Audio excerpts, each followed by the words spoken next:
Welcome to another program of Tzuzamen. Hi, Tzipi. Hi, Tzili. And today we're going to celebrate Tzipi's films, My Dearest Enemy.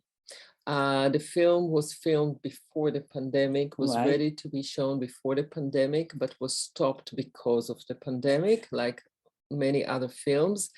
And finally, it's going to be shown in the Tel Aviv Cinemateq now till May 8th. We would like to share with you a little bit about the film. Tzipi, tell us what it's about. It's a friendship or a friendship between two women, Jewish and Arab, in Jerusalem, and the journey they have to go through in order to maintain this friendship in the middle of all, the midst of the conflict. Okay. Please join us. Going to show you the Q&A that was taped in the JCC over a year ago when the film took part in a festival for other Israeli films. We're going to show you the trailer. את בטח מתפלאת שאני כותבת לך. אברהים, בעלי, מאיה. זה הבן שלי, בן. יוסף? שונאים אותנו פה. עוד שני תוקים בנו כדור בראש. למה שלך לדבר ככה? היא חברה שלי. אני לא מכיר אף אחת שיש לה חברה ערבייה. حكى لي انه التقى مع واحد بالنسبة له هو بطل اسمه داود. انت بتعرفيه؟ لا. هي ايش بتسوي؟ ما רוצה אליס? את צריכה ללכת. אני לא הולכת לשום מקום. לא תלך לשום מקום. תבוא איתי.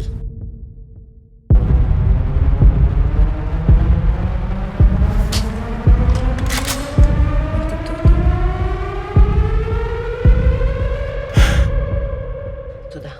על מה? על זה שאת חברה שלי.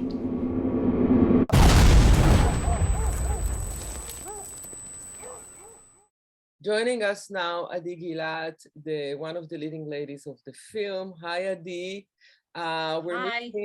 We're missing Hanan Chilo because she couldn't make it today. So, Adi, why did you choose this part? Wow, it was an amazing part. I felt like there is a lot to say through this part, and it was a very interesting character and very interesting script and situations. And beside this, I felt like the movie is something that I want people to see with the saying of Tzipi, with what she's saying about the relationship between people and the intimate connection that can be, and whatever or wherever you are. If you are Palestine and Israeli, if you are Iranian person and Israeli, whoever we are, we can connect with each other if there is a situation for it, you know. How was the working process with Hanan? Wow, Hanan is amazing. Hanan is amazing. I love her. We kept in touch after the movie. She was a great partner and colleague, and she's an activist. So it was very interesting to hear what she's saying during the process. And we had a lot of arguments, argue with her. Sorry?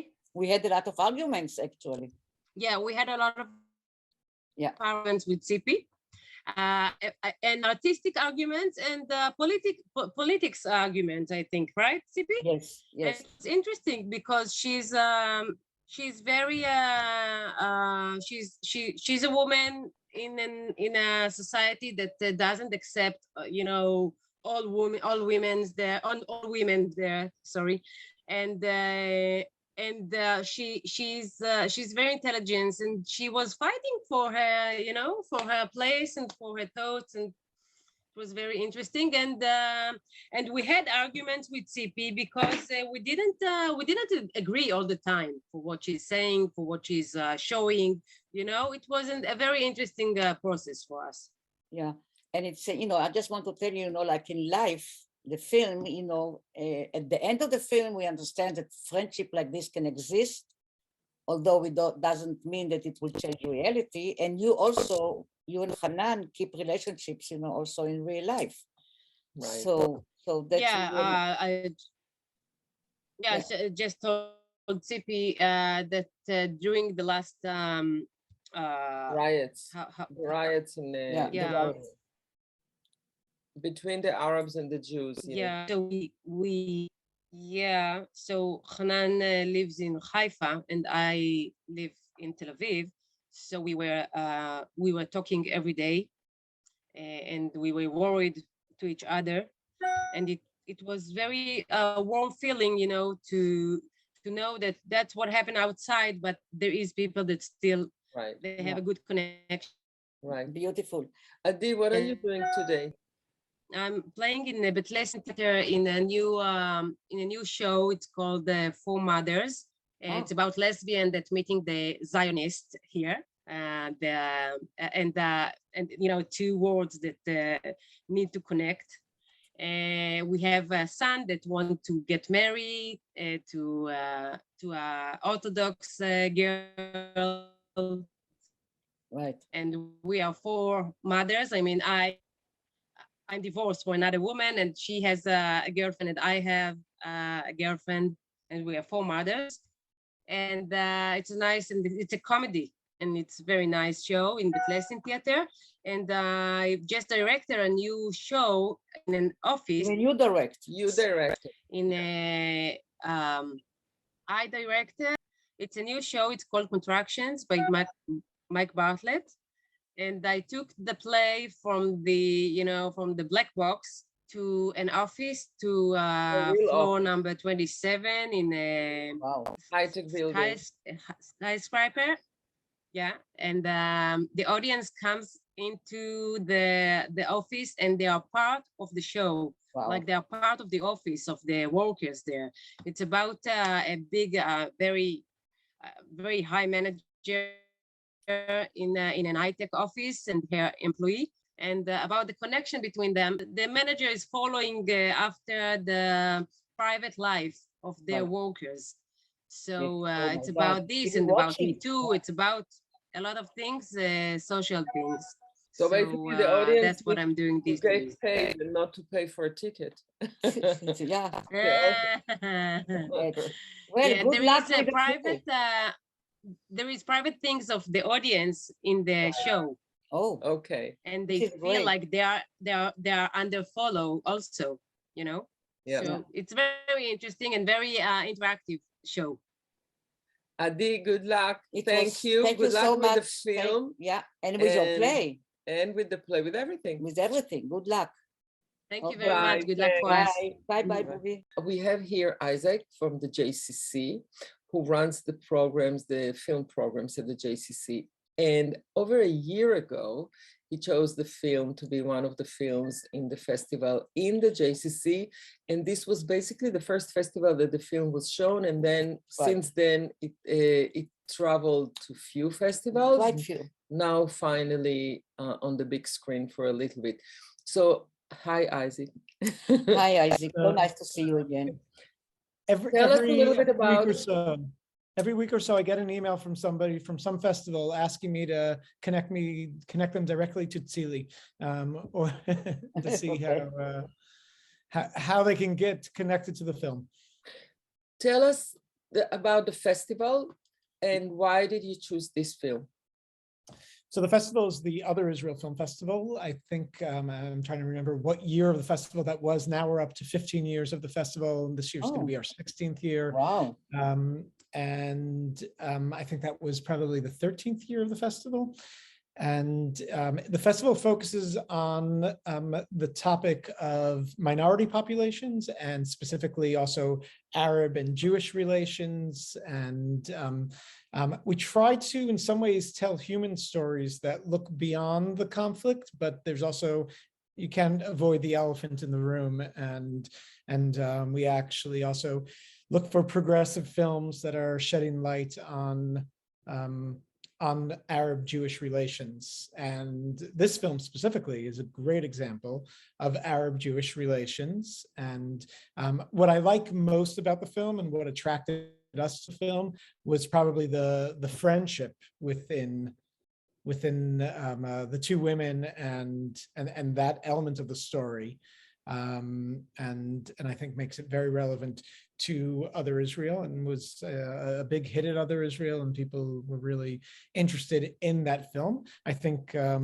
our audience likes to see stories that listen, they don't want to see just like, hopefulness that's not realistic, but they want to see stories of where relationships can exist.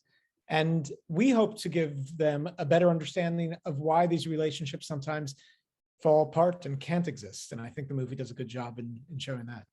Isaac, since we're in New York and it's not good what's going on in Israel. I mean, it's never good over the last so many decades, but it's very rough now. Can you give us a little bit the point of view from the American side, from the American Jewish side about what's going on? So there's a lot of point of views here, and especially American Jewish means, 6 different things. And American even bigger.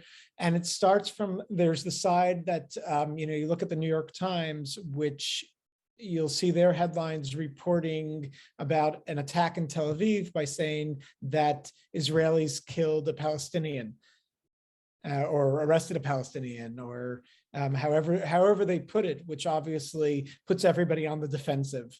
But what I really see in the American Jewish community is the second things flare up in Israel, everybody kind of retreats to their corners. There was this moment, I was on a call with a lot of American Jewish leaders just as the war broke out in the Ukraine. And it was the first time I was ever on a call where everybody was agreeing, and everybody was, suddenly the Jewish community was all on the same page. This doesn't happen with Israel. The second something happens in Israel, oh, it's the Palestinians' fault. Oh, it's the Jews' fault. Oh, it's whoever's fault. We're not getting the full picture. The New York Times is reporting this way. The New York Times is reporting that way. They're too left. They're too right. And just everybody, suddenly any kind of bridges and overlap and unity that exists within the community, which is lacking for sure, completely dissipates, and we see how divided this community really is. Can you see a specific side of your audience? Because I know that you have different audience than the usual Jewish audience on the JCC on the Upper West Side, and your program is very successful with movies that I don't think all Jews would accept here. How did they accept the film that Tzipi made? So the Other Israel audience, we have specifically 2 Israeli film festivals. I think we're the only film organization probably in the world that has 2 Israeli film festivals, one mainstream and one Other Israel. The Other Israel is actually our larger one. I think, very much speaks to a strong voice on the Upper West Side of Manhattan, which is where we're situated, which is a pretty progressive Jewish community. And most of our films, I'd say at the beginning, they would rarely screen in other Jewish communities. People were afraid. People would not show a Palestinian film. They would not show a film that said the word Palestinian in the wrong way. Wow. They would not, this was something, and we hear that feedback from Jewish communities. I think it's changed a little bit, and I'm seeing more of our films, maybe we've become a little softer, and more of our films are screening at other Jewish film festivals. But still the majority of them are either want to avoid the politics, don't want to touch it, or if they're touching it, they want to touch it very gently. And I would say actually a film like Tzipi's film is I find it gentle. I think it's a way to enter, and I think and I'm sure that's why you're hearing from some of the Jewish film festivals. I think those who want to approach the topic of Jewish-Arab relations, because they know. The fact that they take it, because years ago, Jewish festivals wouldn't let a movie like this in. But listen, I think there is another aspect to this. I don't know if I am in a position to say, but I am going to say, A lot of Israeli films which deal with the conflict are one-sided. If you think about it and you go, I don't want to be bold, but it is, and many of them are pro-Palestinian. I mean, Israeli films. Yeah. You know, my colleagues. I want to tell you that a lot of the general film festivals, even Cannes and Toronto and, you know, you name it, even Tribeca, they tend to pick those that are really against the Palestinians, are so-called more provocative. I'm not interested. For me, and I was talking about it, a documentary film is not for, against, this is propaganda, for, against, I don't care what the film is about. So I was interested in really trying to ask a question. Is a friendship like this can exist, you know, in the two societies? I didn't know the answer. Actually, I don't want to be a spoiler, but, you know, the friendship will exist and will go on, but there is another problem there now with the generation, next generation. So maybe you call it soft, but I don't, maybe, but it's more, I was trying to really understand what is it? What is the complexity of this conflict? It's very interesting because I think that there's, I think that you, first of all, I'm sure people call your film pro-Palestinian. Oh, I really? think it does try to give two sides, but the second you're trying to give two sides, you're pro-Palestinian. Absolutely. You're part of the problem.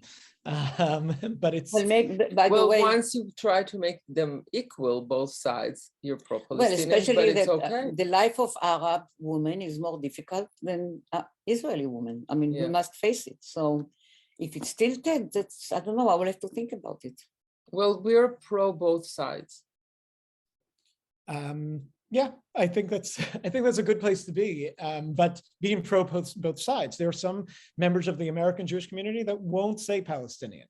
They don't want it. There is no other side. I mean, believe me, we get these emails every year when we have a festival like Other Israel, who tells us there's no Palestinians. What are you talking about Palestinians? There's no Palestinians. They're Jordanians. They're Lebanese. They're, you know. So, you know, this actually led to the fact that all the subject with Palestinians is off the table now. I mean, nothing happens. I mean, there is nobody is pushing for any future possibility that something will change. Because if you go and say, no, they don't exist, you don't even, so they don't acknowledge our existence. We don't acknowledge their existence. That's really not hopeful. But this is what's so important about your film, by the way, that doesn't exist anymore. We don't see films that are collaborations. Right. You don't see the sides talk. There's no talks. It's every man for himself. Right. And each side really, you don't see anything where, you know, it's like everybody's boycotting the other person as opposed to finding ways to collaborate. And it's very frustrating. And I see it cinematically. I see in movies, you're seeing plenty of Israeli movies being made, as you said, pro-Palestinian, that show a very specific agenda and side. But you don't see too many collaborations. We had another one this year, and it also was received very well. It's called Cinema Sabaya. I don't know if you've seen that one. No. But I put it in the same genre as your film. It's rare to see these feature fictions that are. It used to be that used to be kind of like, you know, the main movies that were made, and then I'd say once the Palestinian movement moved towards really caring about their representation, we see less of it. But you know, there was time not too long ago that we were hoping that the Jewish community will somehow get to the American presidents. And only if an American president will tell Israel, you have to do something. This cannot go on. In really a forceful way, we thought this would be the only way to do something will happen. And then, of course, it didn't. Obama did, nothing.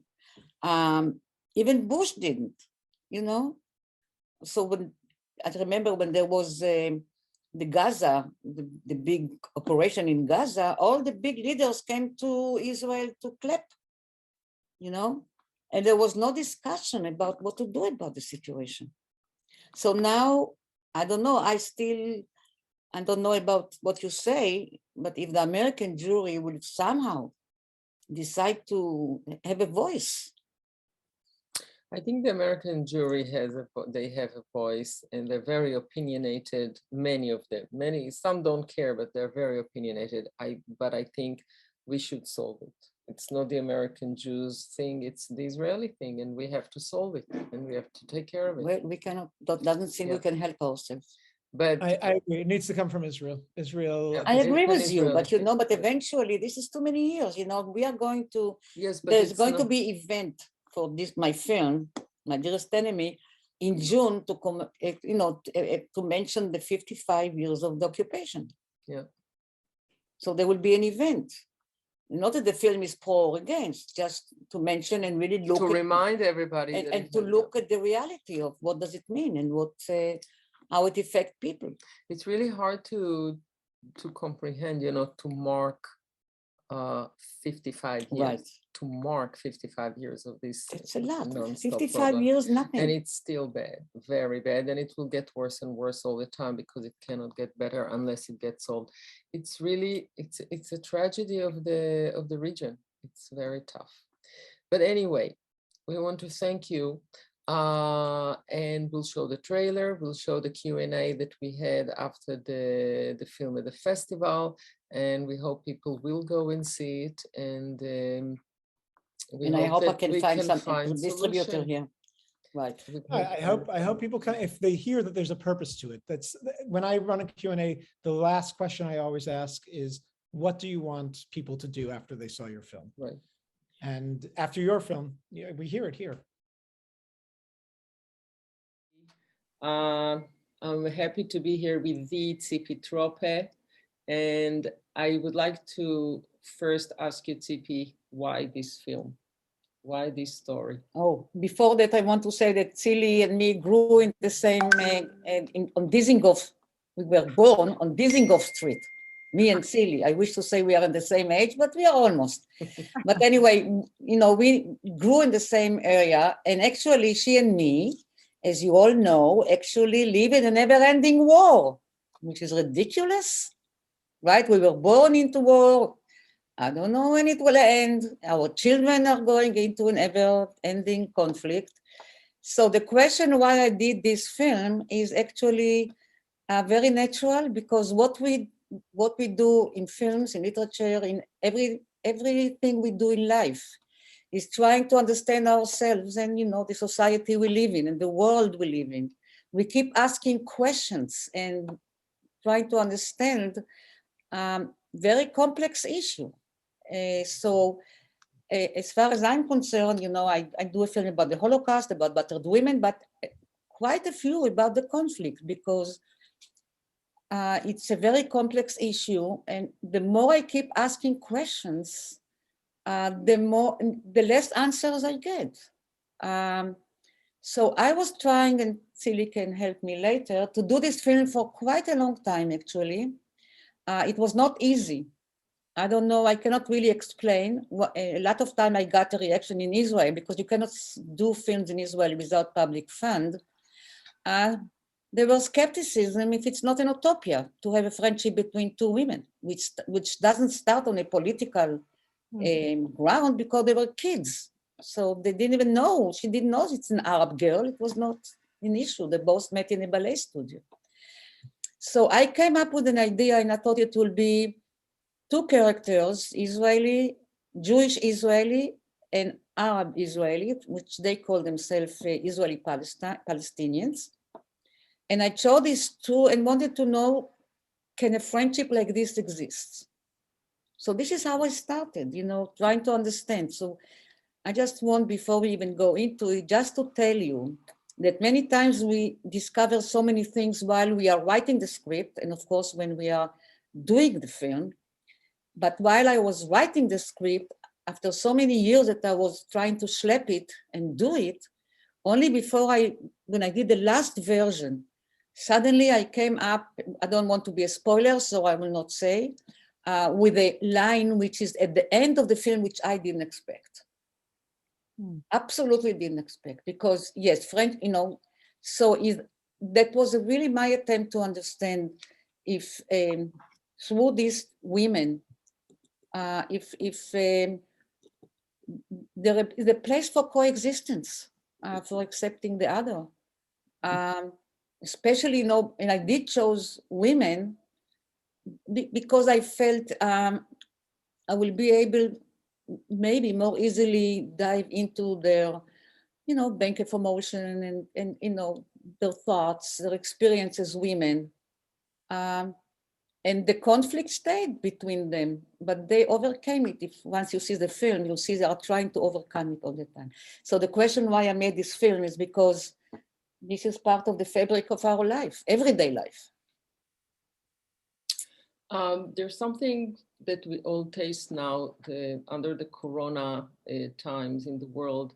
The world stopped, and somehow the conflict issue got buried a little bit under the rules of the corona, and the same rules that maybe some of us feels in conflicted areas. All of a sudden, everybody is under the same situation.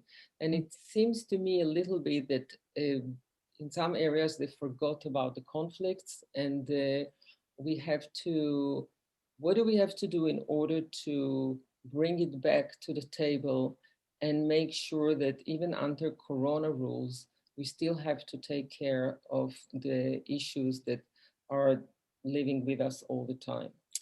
First of all, I'm sorry, Tzili, but the neglect of the issue and the conflict started before the corona. I have a feeling that it's now, I don't know, maybe 2, 3, 4 years, maybe 5. We don't talk about it anymore. It's not an issue. Nowhere. I want to tell you something. I don't know how many films you got the festival about this conflict, but in the last, 7, 8 years, the number of films about the conflict are really shrinking. Nobody wants to finance those films. By the way, not also about the Holocaust, if you don't mind. Nobody wants anymore to see Holocaust film. Nobody wants to see films about the conflict, and it's not an issue. But it's no wonder. First of all, I'm very happy that the fund to promote quality, the Israeli Film Fund supported me, although the film is a low-budget film, and they supported it as a low-budget film. But I had Tzili, who is, as you know, the Leon Charney Center for Conflict Resolution, who pitched in, and then I have Chezi Betzalel, it's another one from Mountaintop Production, who also support a lot of films, social film, political films. So he has really a very high awareness of what's relevant. So it's no wonder that they supported me, the fund. And by the way, like all my students, I did Indiegogo, which is, funding, through the internet. So for me, I don't know, the only way to keep this issue on the table is to keep making those films. And it doesn't matter which media. I have 2 films in the editing room now, which is documentaries. One is, again, a friendship between 2 women, a Bedouin and a very right-wing woman from Kiryat Shmone, from the Galil. And the other movie is in the West Bank. Excuse me, guys, I don't know what are your politics, but we have extreme right people from not only Brooklyn, New Jersey, Jews from America who go to the West Bank, settle there, and think that the Palestinians should beat off, that this is our land, this is the new chalutzim to go to the West Bank. So I have these 2 films as documentaries. And as far as I'm concerned, I would just keep doing this film. And I don't care the budget. The documentaries, by the way, I'm going by myself. I don't have crew because I cannot waste my time raising money. So I have my own equipment. I just go in documentaries. I go into my car, I shoot my film by myself, and then I get a schlepper, a young person to edit them for babkes, as we say. I don't have enough money to. So it's really, but feature film, it's more problematic because the feature films, you need, even here, I think Tzili was, she gave me a hand before she even thought of helping me, before I did this Indiegogo. She just supported me for years. she can tell you a funny story. We both ambush. I thought in the beginning, I thought maybe the film will play better if it will be in English. It is a mistake. I don't believe in it. So I did actually almost got Deborah Winger to play the Israeli. And what's other? Isabella Gianni to play the Arab. I met with both of them. They loved the script, but it was too much to so we actually both ambush those actresses, to get to them with the script. So I think the only way, and I'm not saying it's a good movie or bad movie or what I'm doing is right. What I'm saying, we cannot lose the passion we cannot just say we want peace. I mean, that's nothing. What we are doing to make sure that the conflicts, if it not be resolved, will start the first steps to resolve it. So we cannot just talk. We cannot even divide ourselves. Before we even talk about what is the solution, first we have to decide that we would like to somehow to solve this conflict.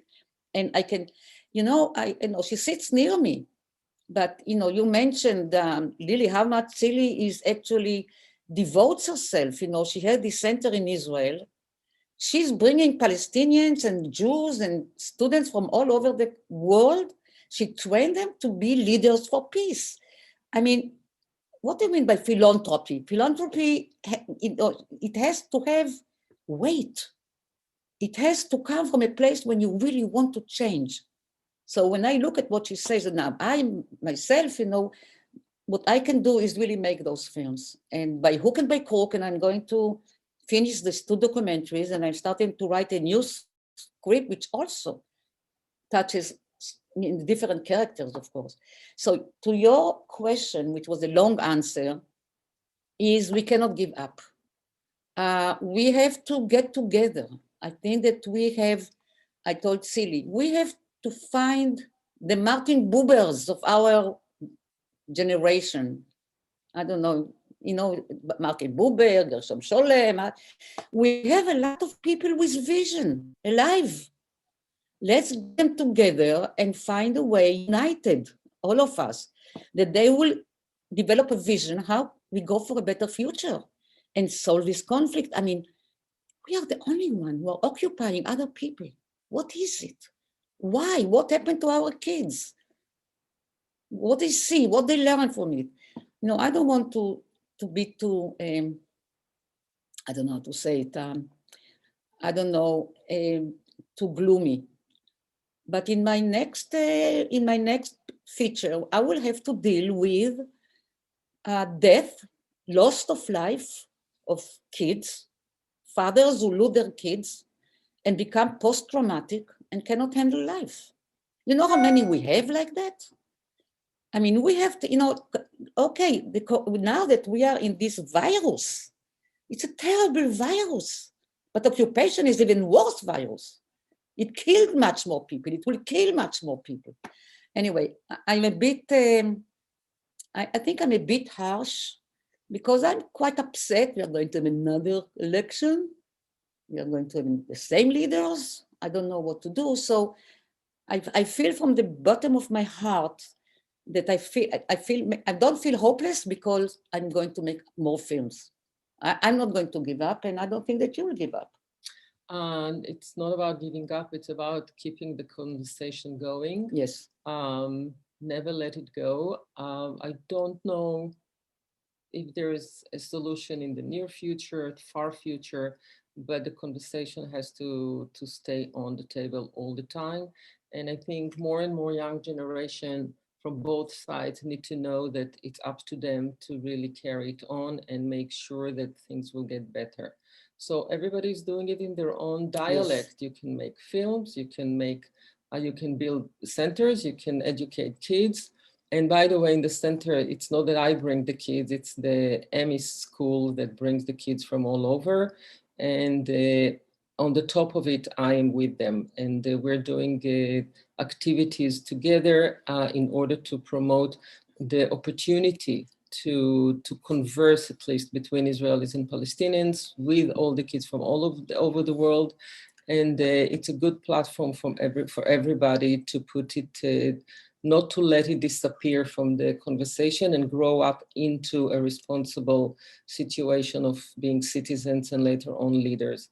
And Tzipi did come to work with the students even once. They did lectures. They were talking about what's the real part of the films in the society in order to bring the conversation to the screen. So at least from that point of view, how to tell the story, why to tell the story, what's behind the story, where do you want to get with the story, how to deliver it, and how to use it for the benefit of everybody that is here.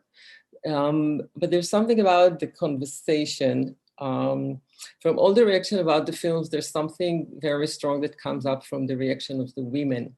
And knowing Tzipi well, I can hear her voice from the text through the movie. And sometimes I feel like it's a girl's conversation. What do you have to say about that, Tzipi? Well, I said it at the beginning. You know, in many meetings, and because I was in many festivals with my other films, and you know, every time they ask if there is something that you call female filmmakers, you know, there is a difference between female and male, and I'm not going to argue that. You know, it's really wonderful that we have the female point of view, we have male point of view, and of course I have the female point of view. Although I'm trying, you know, whenever I write a screenplay, I imagine myself that the male characters, what if the male characters is the main character? So somehow I need to make him a round character. So I cannot just make him less round character, more complete character with all the layers, the negative, the positive, and all the emotional chords, like I deal with women. But, you know, I just told you that, you know, actually it will be interesting, my next feature, which is going to be about a father and a son. So that will be very, very interesting for me. But what you said is right. And what I'm trying all the time to insist with my students is really to define your intent. What's the intent? What is the question that you must ask? What intrigues you to tell this story? It's not, therefore, by the way, in documentaries, I keep telling my students, it cannot be a one-sided documentary. There is not such thing like a one-side documentary, because then it's propaganda. I don't care for whom, you know, for Israelis, Palestinians. That's not the point. It's a complex issue. We have to all the time try to really understand the complexity. It's not one-sided. And I think, at least, I think I tried, I hope I succeeded in my film, you know, really to provoke both women. I mean, they don't really agree, but they really develop their listening buttons. They're able to listen each other. I must say that you don't know, you know, you have the synopsis, you start with an idea, and then you develop it into a synopsis, and then into a treatment, and then you write the screenplay, right? In this case. But while you're writing, you say my voice, but actually the character starts to talk to you. They have a mind of their own. And you test them, you put choices to each character that they have to make a decision. What do you choose? And if you ground them and you know, you know them, somehow you give them option to choose, to be friends, not to be friends, to go against your husband, not to go against your husband. And something sometimes happened even subconscious, like with the Israeli, you can see the change in the politics through her art. Suddenly all her collages become violent. She started with doing collages with models, women, beautiful women. She ended up doing collages, which were very violent. So her vocabulary maybe didn't change much, but it came through her, you know, through her art. So this was something that I let the character had to choose their path. So, and when you write, you are really testing them. So the reason, by the way, that I had to do quite a few revision of the script, it was a budget thing. I started with a regular Israeli, okay budget, like $700,000, $800,000. And I ended up doing it with $140,000, right? Which, you know, yeah, I will do another one like that. Therefore, I had to rewrite the script to the budget, to shrinking budget, but always there is a bottom line. At what stage you are losing the story? You cannot do the story you want to tell, right? Then I will not make the film. So somehow the rewrites, and because I had to rewrite all the time, to the money I had, I had to push my characters even harder, right? Because many reasons, I had to keep the drama, but I couldn't, I had a lot of scenes with Palestinians and with violence, and I took it out because it's very expensive. So I had to somehow compensate. So yes, there is filmmakers, and there is a voice of the filmmaker. I mean, I know that there are a lot of filmmakers who say, I don't want you to perceive me as a female, we are filmmakers. It's not, no. I think, yes, there is absolutely, films made by women, and they have their voice.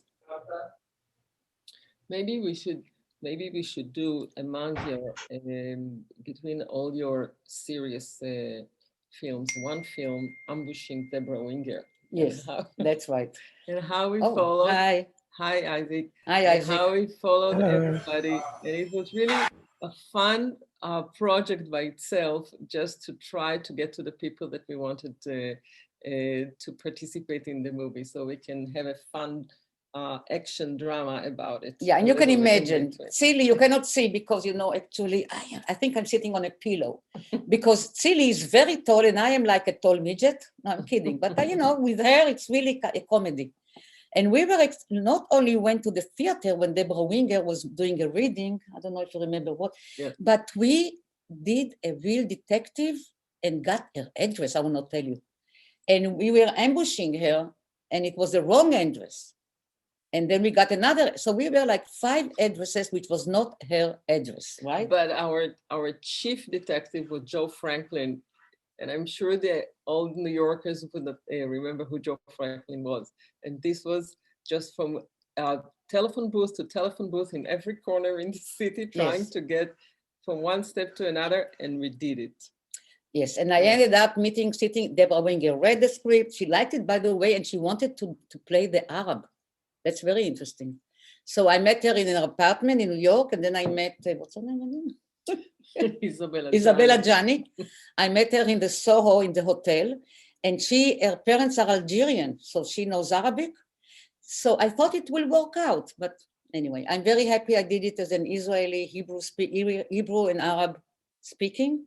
By the way, it was the actors, half Palestinian Arabs, I told you, half Jewish Israelis and 1 Druze. So it was really a wonderful mixture, and I want to tell you that life zipped into the set all the time. It was there. It was in the breaks. They stayed in character for a long time.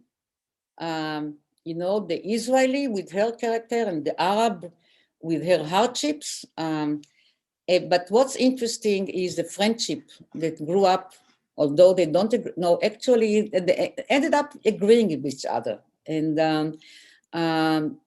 but the casting was very fast. Don't forget, I had to cast for each actress, I had to find a young actress which resembles her. And I was very lucky that I found 2, 1 Arab girl and 1 Jewish girl to use in my film.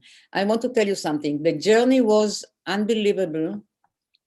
And I did feel in a way isolated because, again, when I made this film, the conversation was not really, not on the street. When I made the film, there was not really real conversation about Palestinians. Nobody wanted to talk about Palestinians. It came to a point that it became numb and people just let it slide. Yes. And it's pity. And of course, now we don't have anything. We have a lot of very important issues are shoved to the side, including poverty and unemployment, and in Israel, I mean, and no budget to the country. I don't have to go on and on, but it's a very, very difficult, unpleasant times for me and Tzili, who grew up in Square Dizengoff, right, in a different world, completely. We completely internalized the values that we have until today, no? Yeah. We have the same values. We didn't change. What we got, I must tell you, the Dizengoff Square was, I don't know, 80% Holocaust survivors. Unbelievable. Each small neighborhood had his own Michiganer, from the Holocaust. It was amazing. And there were two Dizengoffs, the Dizengoff of the center of Tel Aviv, where everybody came to hang out, and there were the underground Dizengoff of those who lived there. Yeah. And it was a very different story.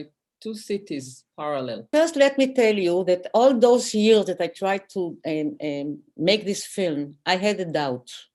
Who am I to write an Arab character?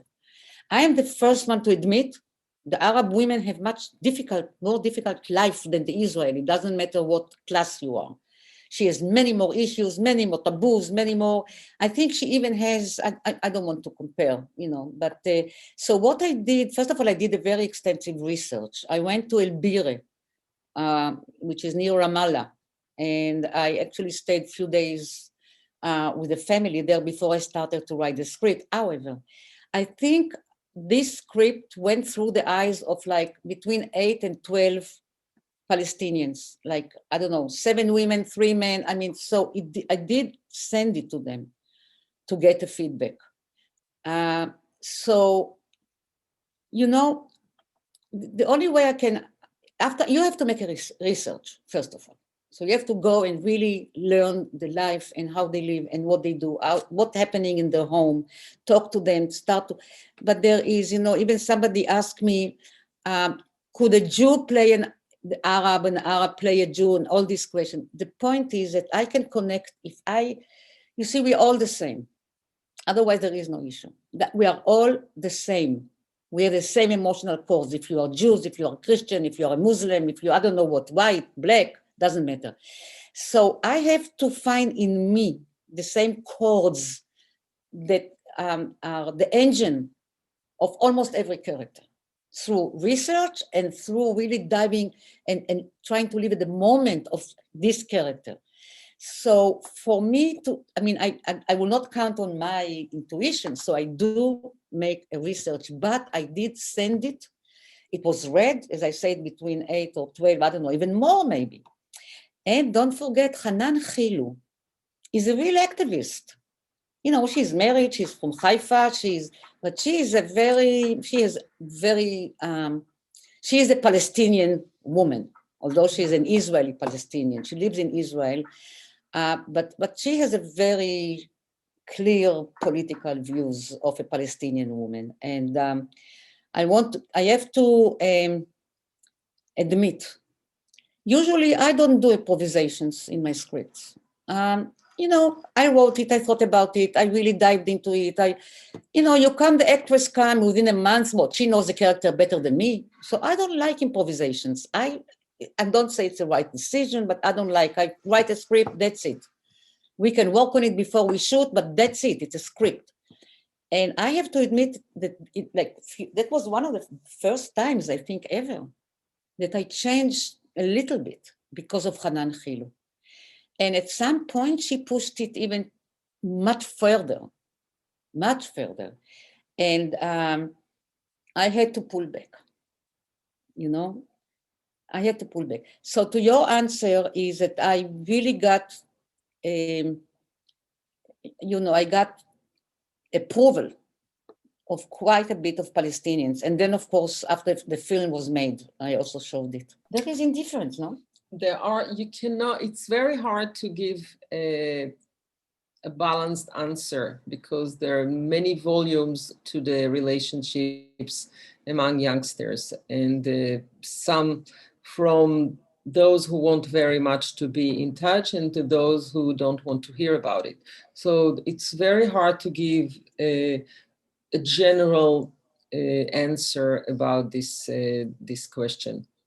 There are various levels. But as we say for a long time now, there is no conversations. Right. There is no conversation. There are pockets of conversations, like the center that Tzili is doing, Like, I think there is school for Arab Jews in Jerusalem. There are small pockets. It's not a conversation anymore. So I don't know if the young people in Israel don't even think about it, I think, most of them. Well, I know the kids that do have conversations, but it's a very small percentage. One of the goals that we have is to extend it more and more and more and more. There are areas that it's impossible to even offer it, and the same on the other side. So that's why we push and we don't give up, because we really want to extend the circle of conversation among youngsters. Yeah. And when I did a documentary about high school kids, the senior high school, and I wanted to know how they approach what they're going to do after.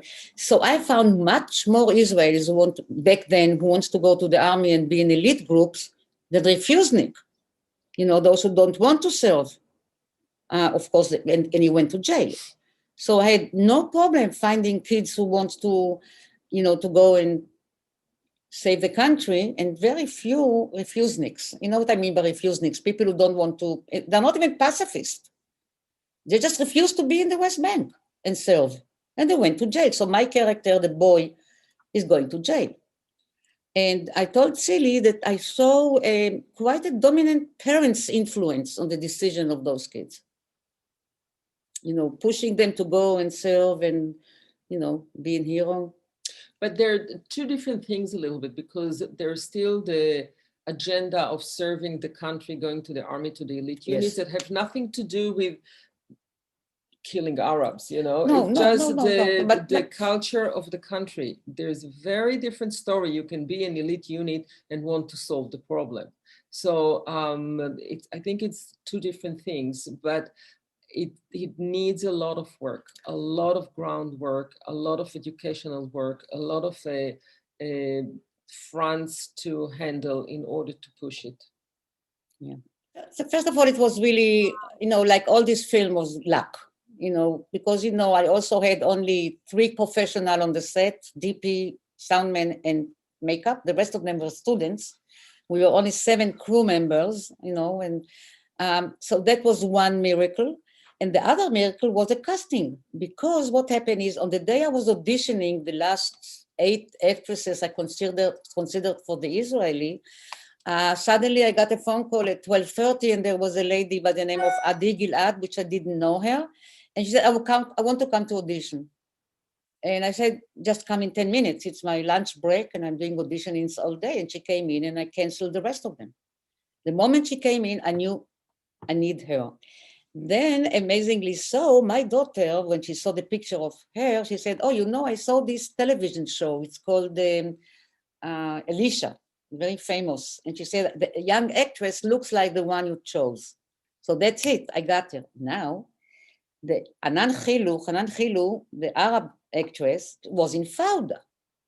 And her daughter, Yarin, she told me, my daughter at Fauda, she may look a little bit like when I was a kid. I said, oh, bring her. And that's it. So for the girls, between my daughter and Hanan Khilu, it was a piece of cake. And you know what? I'm not a fatalist. I think we should really work for what we get. But I thought there was a little bit kind of luck there. And then the Druze, the lover, the moment I saw him, I didn't even consider anybody else. And that's not a big deal. That's not a big deal because he's it is a big deal because this actor can be cruel and can be soft. You can see. And when I meet them I do my audition in a coffee house. First of all, I'm just chatting, and I could see, although he was very nice and very chendalach and stuff, like this, but I could see it can be this and it can be that. Yeah. Because if he don't have these two, because I will never portray what other people will call a terrorist. I will not. He is a person, he has to be a round character. I have to go and dive into his mind. He cannot be just, like evil. You cannot judge your characters anyway. You're not supposed to. So that was I don't know, the casting was a pleasure. It was done in a coffee house on King George Street in Israel. There is a wonderful falafel store across the street. If you go to Tel Aviv, the name is the Kosem. The Kosem. The Kosem is whatever. If you're in Israel, go and have a Magician. Musician, right? Magician, yes. So it was wonderful, the casting. But they opened another store now in the Kiryat. Yeah. So you can go to good places. Yeah, wonderful. So the casting, the casting is extremely important. And I always wonder, different directors using the same actors in the same script, same director using different actors from the same script. It's a huge change. Even, the subtext of body language, of facial expression, it's really critical. I don't know how the film will look with Deborah Winger and what's her name? Isabella. Janet. It could be fabulous probably, but but I'm so happy I ended up being it the way I did it. Tzipi, I forgot to tell you that Deborah Winger did write back. She's out of the country, and that's why she cannot attend. But I just wanted to. Oh, I just want her to get a link. I offered to her. She will be in touch next time when you need to track her down. Just come to me. Thank you for doing it. I really like her a lot, and I think that she's a fantastic. She's wonderful. She's a fantastic human being. An Upper West Sider now, so. Yeah, I know where she is, even, but I'm not telling. We have a question. Oh, you missed it. So they will tell you how Tzili and me were ambushing her all over the city to get her. I will have to think about it. If one of the subtext of what I chose to do, there are very unique, kind of specific character. One is a single mother who, was supposed to get married and was kicked out of this marriage. She's quite alone. She is have love affairs all the time,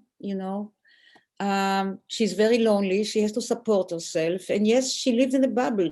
I didn't show her with friends. And I think it's intentional. In every film, you try to see the main character, heroine, with her friends, schmoozing. I don't have it in my film because she doesn't. And the Arab one actually carries a really huge secret. She has a son from another man. So, you know what I mean? By the way, the Israeli doesn't know, he doesn't know who is his father. There is no father there. She had a kid from a shtutz, as we say, from a one-night stand. So it is a very specific woman, and because I have to be honest and I cannot judge, I'm not in a position to judge, I wonder if those characters are too specific. Am I trying to say that this friendship cannot exist among just two women? Not so specific? I wish to believe that we can have friendship like this. The problem is not a friendship between these two women. The friendship the question is what will happen with their kids. They will stay friends. I believe in friendship. I think that we can coexist with the Palestinians, and gradually, we can, be with them. I'm sure. So the Bible thing is interesting, what you say. I hope it's not really the subtext of the film. Tzipi and Tzili, thank you once again. It's great having you in the same frame. I'm loving it. Thank you all, and we look forward to seeing you tomorrow.